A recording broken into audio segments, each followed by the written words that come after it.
pulos mga common kaayo ang mensahe karon. Una, sa unang pagbasa, si Jose miingon nga ang inyong daotang laraw nga rinako gihimo sa Ginoo nga hinungdan or okasyon sa pagluwas sa daghan. Nya diri sa ato sang ebanghelyo niingon sa Ginoo, ay mo kahadlok anang mupatay sa inyong lawas pero di makapatay sa inyong kalag. Kahadloki ang Ginoo nga mulaglag sa lawas ug kalag didto sa impierno. Nya iya ditang giingnan, labaw kay mo bili sa mga sayaw, pinangga kay mo sa Ginoo, pinangga kay mo sa akong amahan, kay bisan gani kanang mga buhok sa inyong ulo giihap gid na. Apil na nang wa nay buhok kayo, kaning ako nipis-nipis na giihap sa gyapon ni Ginoo. Ingon ana ka intimate, ingon ana ka suod, ingon ana ka loving ang Ginoo nato. Gilingi ay mong tupad na mustaman secured na ka. Kay daghan ra ba kay tarog mga insecurities, daghan tag mga kabalaka to the point nga mura na tag maratol ang uban mo na kanang sigihan akong hisgot, ma-stress, mag-depression, ang uban gani maghikog pag yun. Kay wa nay paglaom, nalimot nga naay Ginoo nga nahigugma pag-ayo nato. Pero mao lagi nganong moabot man tas point nga maratol tag maayo. Kay matod pa ni Hesus, nahadlok manggod ta sa makapatay sa atong lawas, pero wa ta mahadlok sa makapatay sa atong kalag. Sagara na to, lawas ra jud kahadlokan, mapatay hadlok tang masakit, hadlok tang masamad, kay basig mamatay ta. Kana ra gyud. Kinsa ninyo dinhi ang di mahadlok mamatay ang lawas ta sa kamot? Maayo, pwede na mong schedulean og patay. Di mo mahadlok makanser, dili. Di mo mahadlok ang inyong mga anak maligsan toron kamo mga minyo. Wa na kulbaan na. Di mo mahadlok inyong inahan kamong mga dili minyo masakit toron unya mamatay. Di mo balaka na. Okay ra ninyo ang inyong bana kamong mga asawa mamatay karong gabi kay ma-crash ang motor or mabangga ang gisakyan. Okay ra mo? Among mga bana okay ra mo nga mamatay ron inyong asawa? Ha? Nadugay na pa din, dugay na. Tingali di kay ta mahadlok og ingnon ta di ka mahadlok nga mamatay imong lawas, atong lawas, pero timan nga kining atong lawas naa ni siya extension nga mga lawas. Kinsa man ang imong gimahal, anak, asawa, bana, ginikanan, di ka mahadlok mga matay na sila. Okay. Kinsay di mahadlok nga mamatay ang iyang mga mahal sa kinabuhi ta sa kamot? Awa na sa ato pa hadlok ka nga ang imong lawas mamatay, nakasintro ra gid ta sa lawas. Mao nay problema. Nya mao bitay ingon si Kristo kun mahigugma gay mo nako, kun mosunod gani mo nako, biyae ginang mama, papa, anak, bana, uban pa diha. Biyae na tanan hasta imong kaugalingon. Kita kusog magkita mingon, ako pa dir okay ra gyud kog mamatay ko ay lang nang akong anak kay sus batan-on pa in taon kaayo na. Gasalig ka kay tiwasono na ka. Okay ra gyud ko pa dir og mamatay ko ay lang nang akong apo kay pinangga kay anak ko. Taas pa kay nag-abuton kay sus pati ra bang brayta anak niya buutan pa gyud kaayo. Unya day og maligsan ginag motor matay na dili kam sugot. Mao na diha. Og anha ta diha mawagtang sa passing. Mo na ingos Kristo, ang tinun-an di gina mulabaw sa magtutudlo. Kinsa may atong magtutudlo be? Kinsa man? Si Jesus.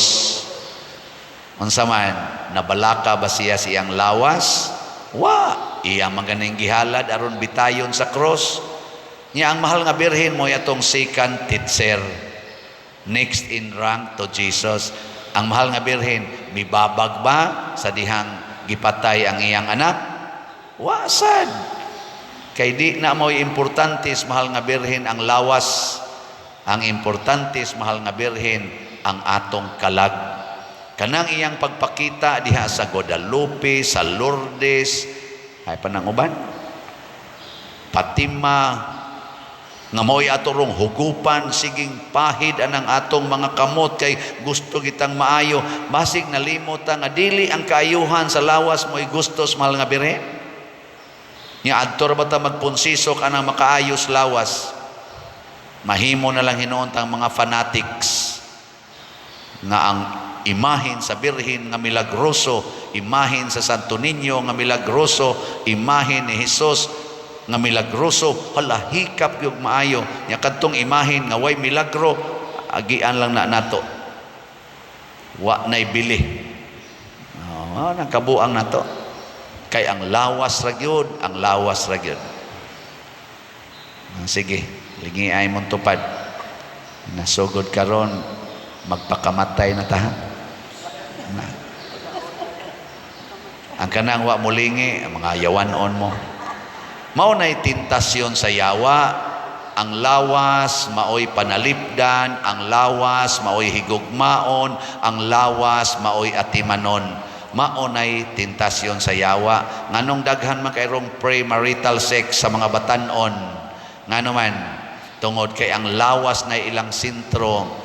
Karon lang, sorry mga batanon ha, nga nang graduate, daghan man jud ko gimisahan rong mga sana baccalaureate mas. Sus, ang mga pilok gipangsumpayan sa mga babae, mga batanon pa kay niha. Unya ang mga kuko gipangsumpayan, puro na gyud mga tagas og kuko, mura nag mga anananggal ang mga kuko, mura mga ungo. Niuso man aron kanang wa man nas una, kamo mga tiwasonon dinhi wa nas una.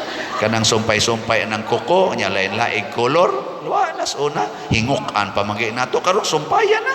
Sumpayan mo gasto gyud para pagsumpay kita perti na tong putol sa tong kuko.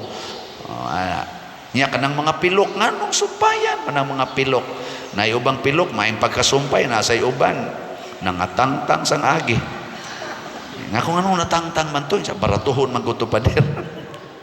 Basta lang masumpayan, hala make up ang mga naong niya ako nakitaan kanang yung pasiksi gyud inig kanang kuan pasiksi na ako igi misahan na sus siksiha gyud moray na nung kog nadaot akong utok no patay kalag na to anida ngano man lawas gyud pakita yung lawas pakita nahanglang ma-attract gyud mo sa akong lawas. Pero dili na attractive ang kalag. Galunang sa kahugawan ang kalag. Laksot kay naong ang kalag tungod sa mga sala, sa kalaway, sa kasuko, sa kahakog, sa pagkabakakon, sa pagkamasinahon. Laksot na kay naong atong kalag, muragisanla. Nangawa na ang ilong, nangawa na ang nangasulikat na ang mata, nangaputol ng tudlo, kay gisanla tungod sa mga sala. Katapusang lingi sa imong tupad. Ning nakumusta imong kalag, guwapo pa, guwapa pa. Pero tinanandaghanag kadaot imong kalag. Una kani sila si St. Francis of Assisi, San Vicente Ferrer, kani sila si San Buenaventura, og uban pang mga santos nagpakita nga ang ilang lawas gigamit gyud alang sa pagpalambo sa atong pagtuo. Kana bang the imitation of Jesus? The imitation of Jesus. Unsa may itong i-imitate ni Jesus? Matud pa ni Jesus, imitate me For I am gentle and humble of heart. Gentle and humble of heart. Ug mao ni ang hinungdan nganong si Mama Mary, grabe kayo ang iyang purity tungod sa iya sang profound humility. Kana bang mudawat kita sa tinuod ba o kamatuoran nga dili gid kita maoy nagbuhi nato, dili kita maoy tag-iya niining tanan nga nias kalibutan. Bitan na dinhi nga sige jud kog encourage ninyo nga pamalit mog slots ngano man aron mapakita nato nga kini diayng ato dinhing gikuptan karong mga bahandi, kwarta, mga unsa pa na diha, alang ni sa simbahan, dili ni alang sa tong kaugalingon. Nya kon mopalit mo din higslat sa atong simbahan, pinaagi nako isip sa inyong parish priest, ako sa nang gamiton para gyud sa atong simbahan, alang sa kaalambuan sa simbahan o sa katawhan. Muna karon nag-anam nagka-improve ang ato dinhing parokya, nya dili lang ang atong parokya atong gitabangan, daghang mga parokya, mga communities nga atong gipangtabangan og mga individuals nga dili na dinhi sakop sa atong parokya, kay kamosang na nagtabang dili man sa territorial parishioners lang, apil man ang daghan kay mga parishioners sa tibuok kalibutan. So atong pasalamatan ni silang tanan, atong pakpakan ning atong mga parishioners. Salamat kayo ha. Kani ba koneksyon sa kalag, koneksyon sa gugma, koneksyon sa espiritu, dili na nilawas. Kay wa may mga tao nga atong nakita nga nakakita sa kong lawas adin hinon sa online, makakita sa TV, pero dili gyud kapahimo sa lawas nga ingon nga makuyog-kuyog ginana. Nabitay mga gara kay nato dinhi mga parishioners. Unsa may ilang gara-gara siya, kamo sige mo paningkamot kita padersiano, pa-picture pa mong padersiano, kagubot pa mong pa-picture, kami gay dito San Vicente padersiano pa among suguon pag-picture namo. Padir picture mi, ako sa tay picture video mi padir, video sa ko. Sige, pagsalig mo ana. To mo kabintaha mo, war ba kay mo mopalit og slot, na bantay yo diha. Sige lang mo pahimo, so mo palit-palit og slot. Pero pasalamatan ninyong namalit og slots ha. As of yesterday, ni-increase na gyud ang atong slots. Ang atong halin sa atong SBF DAG as of yesterday niabot na og 33,183 ka slots. Pakpak. Nag-anam nagkajutay ra ba? 42,870 na lang ang slots nga nahibilin. Palita gini natog maayo. Haron dali ning mahalin. Unya sa ako sang 4-slot challenge, kaning tag 2,000 challenge kay upat man ka 500. Ang halin naman ang niapil na sad sa challenge as of yesterday niabot na og 247 ka 4 slots challenge. Pakpak yapon. Kani sila wa gini nagmahal silang kaugalingon.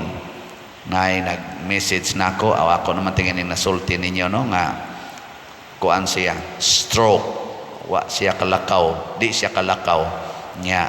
Sige lang yapon siya palit. Ngutana pa tagpila ganitong 4-slot challenge pa der, nako tag 2,000 siya mo palit niya ako. Maghuna-huna ako ba naglubog kas banig, maghuna-huna pa kang mo palit. Hapit na tingali ka maimpas, maghuna-huna pa kang mupalit og slot para aning atong simbahan. Ang makahimo ra gyud ani kadtorang mga tao nga limpyo og kalag, kadtong mga tao nga himsog og kalag. Kana bang wa kayo mabalaka sa lawas. Nasa ko'y nailhan nga suod kay nako, dato kay ni siya pero 40 ka generous.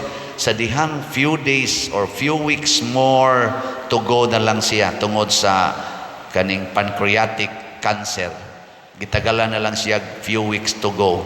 Naa siya'y amiga nga nagka-problema og financial, iyang gihatagan og 500,000 gipa-terminate niya ang iyang time deposit aron lang ihatag sa lagsik ug lawas nga nagkinahanglag kwarta nya siya nga himatyo na mo'y nihatag. Kamo na confine mo sa ICU, hapit na mo mamatay, kahuna-huna pa mong panghatag. So mga naong nato ambot lang ang makahimo ra gid ani kadto ra yung himsog og kalag sama ni Hesus nagbitay na sa cross, nakahatag pagyog pasaylo sa tulisan ug misaad pagyod, today you will be with me in paradise. Makahatag pa ka og assurance nga you will be with me in paradise, aning tulisan nga dako nga mo'y hinungdan nganong nalansang kas cross. Di na pero kay himsog magkalag si Kristo, nakahatag pagid siya. Gani bisag patay na si Kristo ang iyang lawas, patay na sa dihang giduslak og bangkaw ang iyang kilid, mihatag pagid siya sa 7 sacraments. Sige, lingia ang imong tupad aron mahuman na ta ing na appeal na tas 4 slot challenge ha. Maoro din na ending. Sige na, nindog na ta.